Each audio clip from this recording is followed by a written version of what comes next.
안녕하세요. 반갑습니다. Good Writing입니다. 자, 손대엽 회원님, 오늘 11번째 에세이 첨삭 시간입니다.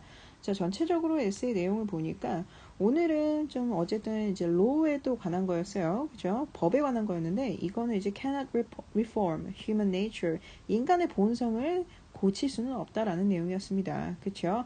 Laws cannot change what is in people's hearts and minds. 법은 그 내면에 있는 것까지 바꿀 수는 없다라는 내용이었어요. 자, 전체적으로 에세이를 읽어보면요. 굉장히 핵심을 정말로 잘 파악하셨습니다.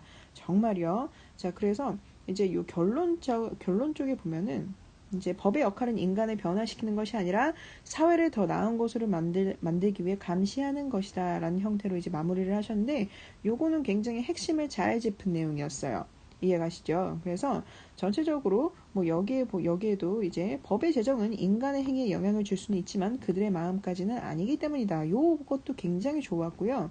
그 다음에 자, 법은요, 인간의 행동들의 한계를 만듦으로써 원초적 본능을 제한한다. 맞습니다. 요 내용 들어간 것도 굉장히 좋았어요. 그리고 자, 충동적 행동을 사람들로 하여금 망설이게 한다. 뭐가요? 법이. 자, 요 내용도 굉장히 좋았고요. 자, 세상이 입법 체계의 지배를 받는다는 것은 진짜일지도 모른다. 그렇죠? 자, 요렇게 얘기를 하면서도 제어를 하니까 지배를 받는다라는 내용이 이제 얘기를 하시는 거죠. 요것도 굉장히 좋았습니다.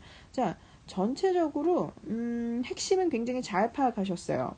아주 매우. 자, 그런데 약간 좀 부족한 내용이 있어서 제가 오늘 그 부분을 좀 고쳐드리려고 하거든요. 그래서 어법 같은 경우는 제가 손을 안 댔어요. 왜냐면 그것까지 하면 너무 복잡해질 것 같아서 일단 오늘은 내용 먼저, 그러니까 앞으로 한 8회 정도는 내용적인 부분에 제가 좀 집중해서 다뤄드릴게요. 이해가시죠? 그렇기 때문에 요거를 한번 이번 8회 동안은 2달이죠. 2개월 동안은 저를 좀 믿고 따라오셨으면 좋겠습니다. 요거 조금만 더 해보고요.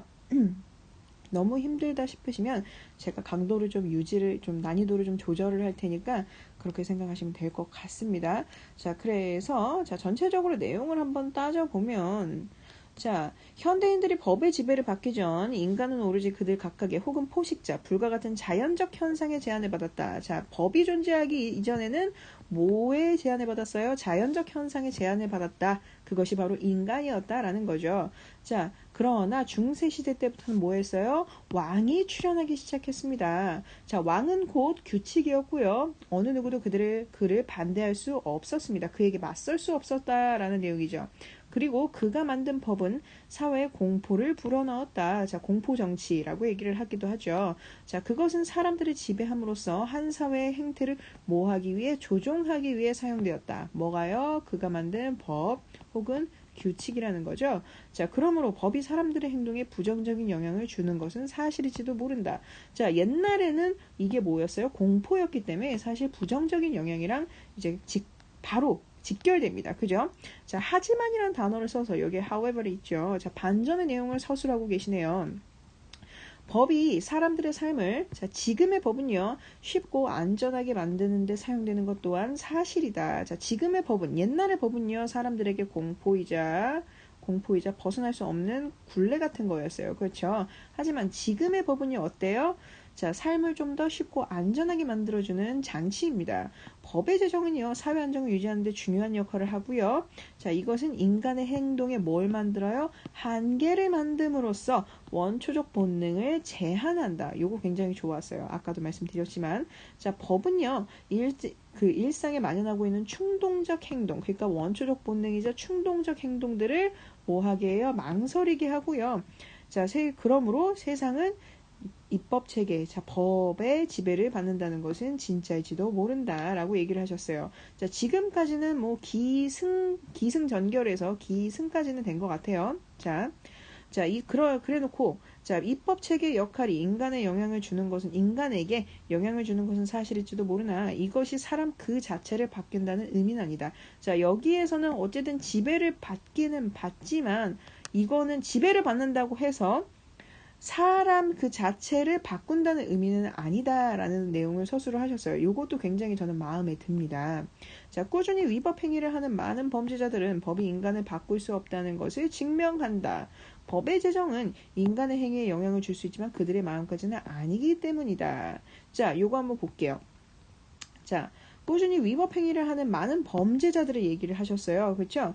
그리고 법의 제정은 인간의 행위에 영향을 줄 수 있지만 그들의 마음까지는 아니기 때문이다. 자, 어쨌든 본인의 주장을 이제 서술을 하셨단 말이죠. 지금 이 에세이에서 본인이 하고 싶은 말을 여기다 쓰셨어요. 그러면 여기에서 실제적 예시를 하나 들어주는 것도 나쁘지 않아요. 이해가시죠? 그래서 이것을 뒷받침할 수 있는 사례들은 일상에서도 충분히 많이 볼 수 있다. 경범죄부터 중범죄까지 우리는 이미 범죄를 저지른 전과자들이 또다시 죄를 저지르는 것을 본다. 요거는 사실 여기랑 내용이 비슷비슷하긴 한데 조금 다시 한번 좀 상세한 내용으로 서술하기 위해서는 한 번 더 언급해도 괜찮습니다. 자, 여기에서 이제 제가 요약을 해놓은 거예요. 미국만 봐도 범죄 재발은 흔합니다. 자, 요거 한번 볼게요. 미국 같은 경우는 우리나라보다 어때요? 범죄 처벌이 굉장히 처벌의 수위가 어떤 편이에요? 높은 편이에요. 그렇죠? 그런데 그런 나라에서도 범죄가 재발이 흔해요. 그죠? 자, 일반적인 범죄의 재발률은 무려 28%에 해당. 요거는 제가 신문기사에서 읽었던 것입니다. 자, 이는 평균적으로 3년 동안 수감 생활을 한 10명의 범죄자들 중 2.8명이 또다시 범죄를 저지른다는 이야기이다. 자, 요거 한번 볼게요.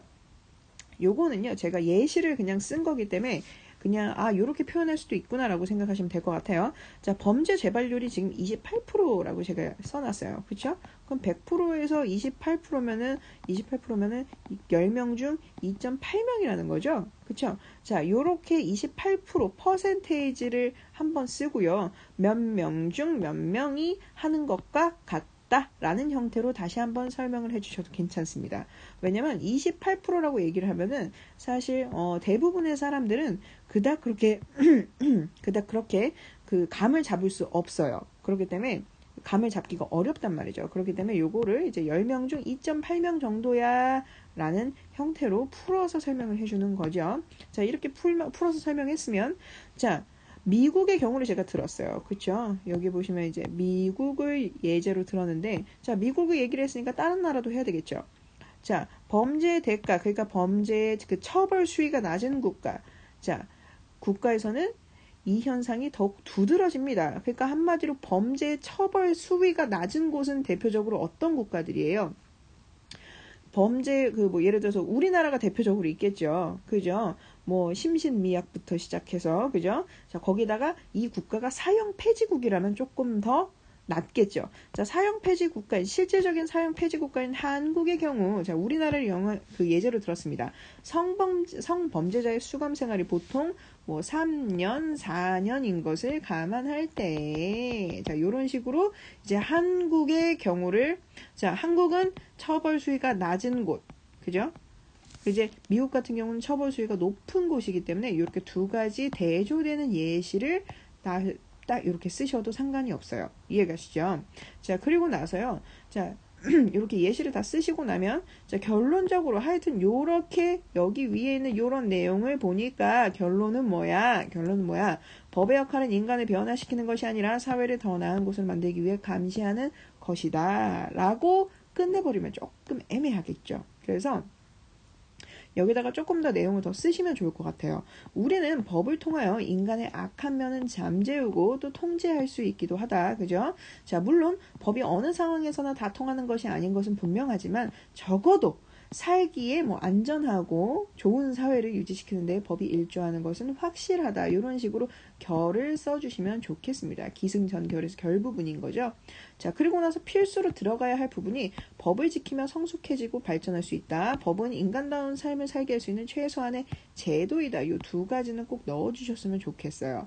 이해가시죠? 그래서 자, 지금 에세이에서 제일 필요한 게 뭐예요? 여기부터 이제 예시가 조금 모자랐다던 거, 그쵸? 요 부분이랑 이제 결론 부분이 너무 짧았어요. 그쵸? 너무 짧았기 때문에 제가 이렇게 법을 지키면 성숙해지고 발전할 수 있다. 인간다운 삶을 살 수 있게 하는 최소한의 제도이다. 통제할 수 있는 것이다. 등등등등. 자, 여기 보면 이제 요 통제 같은 경우는 에세이 초반에 쓴 거랑 약간 비슷할 거예요. 그렇지만 한 번 더 써도 문제가 되지 않습니다. 이해가시죠? 자, 전체적으로 이렇게 첨삭을 해드렸는데, 어쨌든 우리는 내용적인 걸 좀 위주로 공부를 해야 되기 때문에 오늘은 이제 그 어법 첨삭은 안 하고 전체적으로 컨텐츠에만 제가 딱 집중해서 했어요. 그래서 컨텐츠 같은 경우는 사실 내용이 길면은 정신이 없고 기억하기가 굉장히 힘들기 때문에 쉽지가 않고 힘들어요. 그렇기 때문에 제가 좀 짧게 만들어 보았습니다. 자, 요거는요, 간단하게 복습하시고, 여기 제가 빨간색으로 표시했던 요런 부분들 있죠? 요런 거는 이제 따로따로 메모를 하셔서 요거대로 다시 한번 에세이를 고쳐서 복습을 하시길 바랄게요. 이해가시죠? 자, 그 다음 주제는, 만약에 좀, 법에 관한 거를 또 하셔도 상관은 없는데, 어쨌든 한 분야를 이제 마스터한다고 생각을 하시면 또 법을 여러 가지를 쓰셔도 상관없어요. 이해가시죠? 법에 관련된 주제만 쓰셔도 상관없으니까 우리 회원님께서 어떤 게 적합할지 한 번 더 골라보시고 그 다음 에세이를 제출을 해보시도록 하겠습니다. 이해가시죠? 자, 요거 결론 쓰는 거 있잖아요. 결론 쓰는 게 조금 힘들어 보여요. 힘들어 보이는데 이것까지 아직은 좀 힘들 수는 있어요. 왜냐면 우리가 에세이를 몇 번 첨삭을 안 했기 때문에, 그 공부를 안 했기 때문에. 그래서 너무 많은 거를 하려고 하지 마시고, 일단 본론까지만, 예시, 특정 주장. 예를 들어서 내가 주장이란 A라는 주장을 했어요. 그쵸? 그에 관한 예시랑 예시나 근거나 또 다른 등등등 여러 가지 컨텐츠를 추가하는 방향으로 요거를 이제 추가할 수 있는 능력을 길러보자 라고 이렇게 2개월을 보내시면 될 것 같습니다. 이해가시죠? 아직까지는 결론까지는 제가 보기에는 좀 힘들어 보여요. 능력이 안 된다는 게 아니고요. 아직은 이르단 얘기예요. 이해가시죠? 아직은 일러서 요거는 좀 천천히 가도 상관없으니까 요거까지만 먼저 완벽하게 우리 손대 회원님이 하실 수 있도록 제가 옆에서 많이 도와드리도록 하겠습니다. 이해가시죠? 자, 이번에도 고생하셨고요. 다음 시간에 에세이도 새로 쓰셔서 첨삭 제출하시고 다음 시간에 뵙겠습니다. 정말 감사합니다.